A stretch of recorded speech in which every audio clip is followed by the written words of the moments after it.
আজকে আপনাদের সাথে তৈরি করে দেখাবো জলপাইয়ের টক ঝাল মিষ্টি আচার।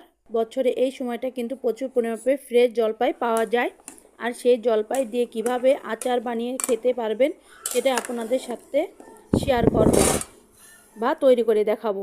আমি নিয়েছি আজকে অনেকগুলো জলপাই, 3.5 কেজির মতো জলপাই, আর জলপাইগুলো পানিতে দিয়ে ভালোভাবে ধুয়ে নেব। এবার এই জলপাইগুলোকে সিদ্ধ করে নিয়েছি। নিয়ে সিদ্ধ করার জন্য এখানে কিছুটা লবণ আর হলুদ দিয়ে নেব। এরপর ওটাকে ভালোভাবে সিদ্ধ করে নেব। এবার জলপাইগুলো পানি থেকে তুলে নেব। জলপাইগুলো ঠান্ডা হওয়ার জন্য একটা পাত্রে রেখে দেব। তারপর নিয়ে নেব শুকনো মরিচ, আস্ত ধনিয়া, পাঁচফোড়ন, জিরে, এই সবগুলো একসাথে ভেজে নিয়ে পাটায় বা ব্লেন্ডারে নিয়ে ব্লেন্ড করে নেব। এবার ঠান্ডা করে জলপাইগুলোকে আমি হালকা একটু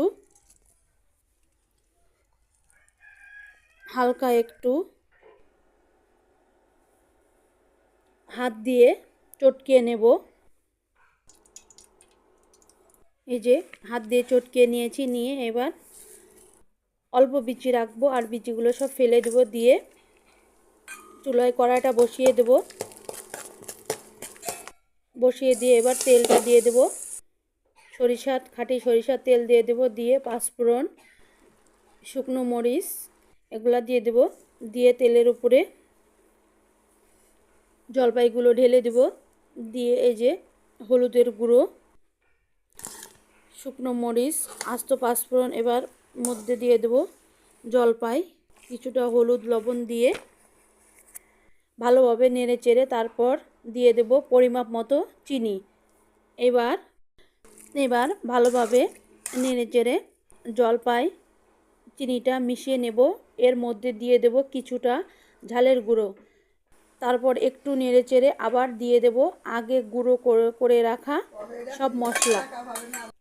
এবার সবগুলো একসাথে মিশিয়ে কিছুক্ষণ জাল দিয়ে নিয়ে নেব। নিয়ে নেওয়ার পরে যখন আঠালো ভাব হয়ে আসবে তখন আমার গুঁড়ো করা পাঁচফোড়ন সব কিছু আচারে মশলা গুঁড়ো করা দিয়ে দেব। দিয়ে আচারটা আপনাদের ধৈর্য ধরে বানাতে হবে। ধৈর্য ধরে না বানালে আচার কখনোই ভালো হয় না।